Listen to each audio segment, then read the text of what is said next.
റാം നാരായൺ റാം.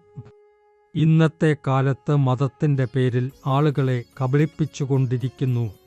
ഒരു നിമിഷം ആലോചിച്ചു നോക്കൂ, ഭൂമിയിൽ ജീവിക്കുന്ന 800 കോടി ആളുകൾക്കും മരങ്ങൾക്കും സസ്യങ്ങൾക്കും മൃഗങ്ങൾക്കും ഗ്രഹങ്ങൾക്കും നക്ഷത്രങ്ങൾക്കും ഒരേ രക്തം, ഒരേ ഉഷ്ണത, ഒരേപോലുള്ള ചിന്താശേഷി, ഇതെല്ലാം ശാസ്ത്രീയമായതാണ്. എങ്കിൽ ആളുകൾ അറിയുന്നതിനിട്ടും എന്തിന് കബളിതരാകുന്നു? ഇതാണ് ആലോചിക്കേണ്ടത്. 10,000 വർഷങ്ങൾക്ക് മുൻപ് ഭൂമിയിൽ മതമെന്നൊന്നുമുണ്ടായിരുന്നില്ല. അന്ന് ജനങ്ങൾ എങ്ങനെയായിരുന്നു ജീവിച്ചത്? അവരുടെ ഭക്ഷണശീലം എങ്ങനെയായിരുന്നു? എന്നിങ്ങനെയുള്ള കാര്യങ്ങൾ നാം ആലോചിക്കേണ്ടതുണ്ട്. ആകാശത്ത് എത്ര നക്ഷത്രങ്ങളുണ്ടെന്ന് യാതൊരു ശാസ്ത്രജ്ഞനും അക്കൗണ്ടന്റും മന്ത്രിയും പോലും വ്യക്തമാക്കാൻ കഴിയില്ല. അവർക്കും അവരുടെ മതത്തെക്കുറിച്ച് ശരിയായി പറയാൻ കഴിയുന്നില്ലെങ്കിൽ ആ നക്ഷത്രങ്ങളെക്കുറിച്ച് എങ്ങനെ പറയും? ആകാശത്ത് നക്ഷത്രങ്ങളൊന്നുമില്ലായിരുന്നു എങ്കിൽ ആകാശത്തിനും അസ്തിത്വമുണ്ടാകുമായിരുന്നില്ല. നക്ഷത്രങ്ങളിൽ ആവശ്യമുള്ള വെളിച്ചവും ഊർജവും ആകാശത്തിനും ശക്തിയേകുന്നു.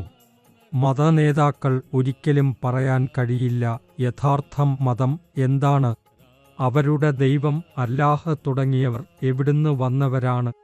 ഒരു ദൈവവും ഒരിക്കലും എനിക്ക് നമസ്കരിക്കണം എന്നു പറഞ്ഞിട്ടില്ല. ഭൂമിയിൽ രാജാക്കന്മാരുടെ ഭരണകാലത്ത് വ്യക്തിപരമായ ഉടമസ്ഥാവകാശം എങ്ങനെയായി ഉണ്ടായി? അപ്പോൾ തന്നെ അവർ എങ്ങനെ ഈ ഭൂമിയിൽ നിന്ന് ആ അവകാശം ഒഴിവാക്കണമെന്ന് പറയാൻ തയ്യാറായില്ല? എല്ലാ മതങ്ങളിലുമുള്ള ആളുകളും നല്ലവരാണ്. ഭൂമിക്ക് യാതൊരു യജമാനനെയും കാണാനില്ല. നക്ഷത്രങ്ങളും ഗ്രഹങ്ങളും അവരാണെന്ന് പറയുന്നു എങ്കിൽ അത് സത്യമല്ല. ആകാശം അല്ല, സൂര്യനും അല്ല, കാറ്റും വെള്ളവും അല്ല, യാതൊരു പ്രകൃതിദത്ത ഘടകങ്ങളും അവരല്ല എന്ന് പറയും. ഭൂമിയിലാണ് മനുഷ്യർ ജീവിക്കുന്നത്. മരങ്ങൾക്കും സസ്യങ്ങൾക്കും മനുഷ്യനെ പോറ്റിയാലും അവിടെ ആരും തങ്ങൾ യജമാനനാണെന്ന് പറയുന്നില്ല. എങ്കിൽ ഭൂമിയിൽ യജമാനന്മാർ എവിടെ നിന്നാണ് വന്നത്? മനുഷ്യർ തന്നെ എങ്ങനെ തങ്ങളെ ഭൂമിയുടെ യജമാനരെന്ന് വിശ്വസിക്കുന്നു?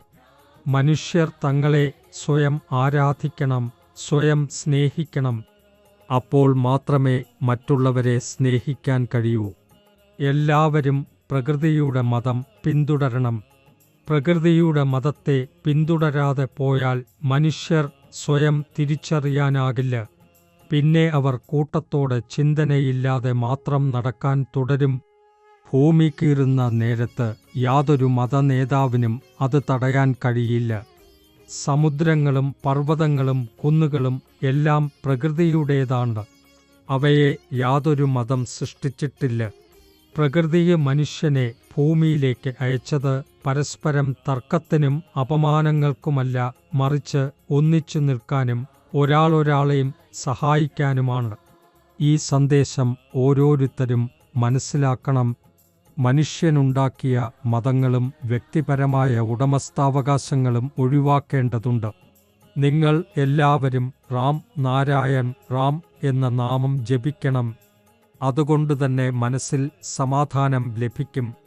ജീവിതത്തിൽ വളർച്ചയും സംഭവിക്കും.